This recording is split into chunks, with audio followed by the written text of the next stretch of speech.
Joshua anytime soon? I gotta answer that, ask that question because I think I'm one of a million people out there that want to know.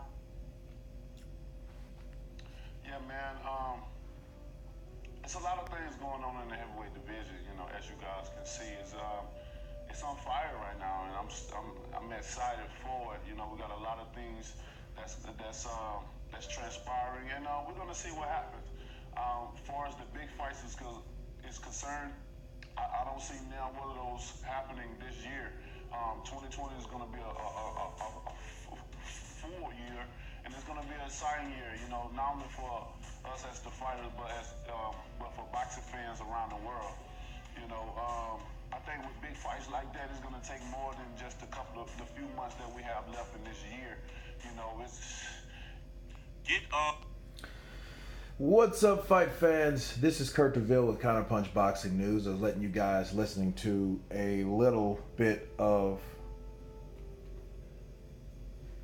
an interview by Deontay Wilder on Inside the PBC.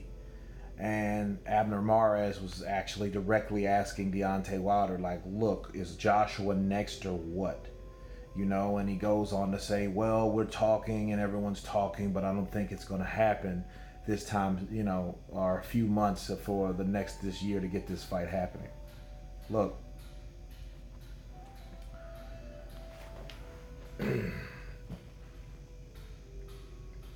that should tell you enough right there. That fight's not going to happen this year. We've already been through the back and forth and what Shelley said, and Shelley admitted, hey, it's not, DAZN is not big enough for that platform. They're still wanting it to be on pay-per-view because they feel that Deontay Wilder is going to knock on Anthony Joshua, and they want it to be on pay-per-view. They want it to be on a bigger platform where it can make more money, you know. And my thing is, it's one of those things where the skipper talk and the money's there, but now they're claiming it's the exposure. But this is coming from a guy that can't sell out 1 million views on free TV. You know what I'm saying? It's like they're ruling out DAZN, but they're still, oh, we're talking with DAZN. You're going to have to talk to DAZN because Anthony Joshua, he fights on DAZN. Is he exclusive or not? He's still fighting on DAZN, and DAZN has a vested interest on what Joshua does. Because let's look at it this way. If you have a platform that's willing to pay you more money than any other platform, why would you fight on another platform? You know, whereas Deontay's camp, now they're saying, which is semi-understandable, like, well, look, we want to fight on pay-per-view, but then they still are trying to uphold the old model of making money where they haven't just resorted and been comfortable with a guarantee. You know what I mean? They're trying to do some Manny Pacquiao, Floyd Mayweather numbers because, unfortunately, the person that's backing Deontay still has that mindset of, hey, if you get it on pay-per-view, you can make more money, and why deal with a cap when you can make more on the back end? So it's a big gamble either way you look at it. And they're just trying to push that fight, and they're trying to push that fight, and they're trying to get that fight off DAZN so they can come to some type of agreement that they'll get some type of pay-per-view percentage. Because Deontay Wilder's handlers know if they get a percentage, they're going to make way more money than they did with a guarantee. That's why that's not happening. You know, and it's unfortunate for the fans because it's like, okay,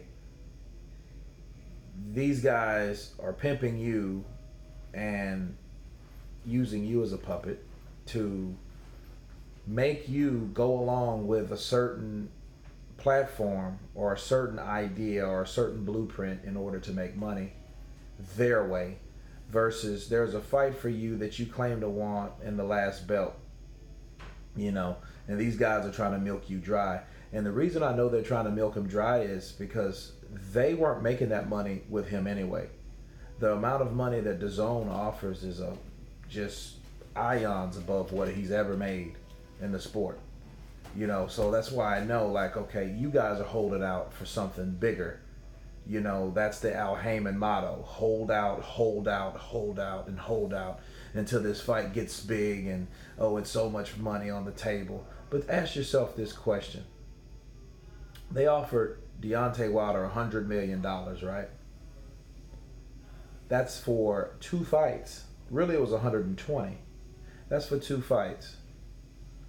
If you look at that and you compare that to what Canelo signed, which is $365 million, the $100 million, the 2 $50 million fights are a lot more profitable than Canelo's 11 fight deal. Think about it. Let's say 300 million. Okay, because it was 365 minimum. Well, let's just even look at 300 million. 300 million, 100 million of 300 million is what is a third of what Canelo made. Let's say he fights, he likes that idea and he fights Fury 2 fights. That's 200 million. But that's in 4 fights, and compared to Canelo's 11, 10, right?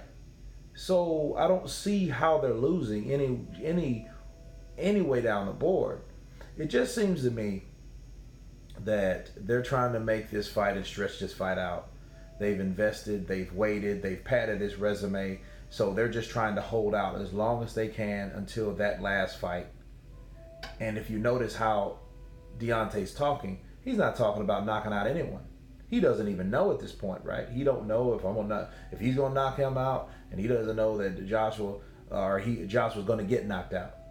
Nobody knows. Well, he doesn't know now. So it's at this point where you know that will be the very last fight that they intend to make, because they asked him also in this interview, what fight would be easier to make, Tyson Fury or Deontay or Anthony Joshua? And he said, well, I think that the Tyson Fury fight would be the easiest. See, the reason he said that is not because it's the easiest fight to make at this point, because it's not. That's BS. It's the easier fight. It's less risk, because he knows Tyson Fury is less likely to knock him out. Not saying Tyson Fury can't hurt a guy, because he can catch you with those fast punches and they might stun you for a minute, but he doesn't have that knockout power, okay? So they know that. They know the punches that Fury put on Wilder in that fight, he was able to withstand those punches. So since he's went 12 rounds with Tyson Fury, you best bet that what's the chances of him wanting to fight him again, knowing what he possesses, knowing what his power packs, okay? So they're not caring about punching power. But if they do that with Joshua, they could be in trouble, because Joshua's the type of person that can punch, that he doesn't know what type of punching power that Anthony Joshua possesses. And if you don't know, and you're going into a fight that big, and you know you're going into the fight with that type of champion and with everything at stake, they don't want to make that. They don't want to make that risk. They don't. That's why they want to wait for the very last, maybe last end of next year, maybe. You know, when something is just so big and make it. But yeah, they would rather get or deal with Bob Arum than Eddie Hearn, because of the risk factor of the 2 fighters. Sure, Tyson Fury can box them all around, but we've seen what happened in the 9th round, and we've seen what happened in the 12th round. Deontay can hurt Tyson Fury. So he knows, okay, I know I can hurt Tyson Fury, but I know Tyson Fury can't hurt me as much. You know what I mean? So yeah, that's a less risk right there. So that's my take on it. So you've heard it from the man himself. That fight won't be made this year, so we can give up looking at that fight. I'm with Eddie Hearn. Joshua, Like I made a video earlier, he should worry about Andy Ruiz. That's his opponent after that, and then we'll see what happens after he gets that win, if he can.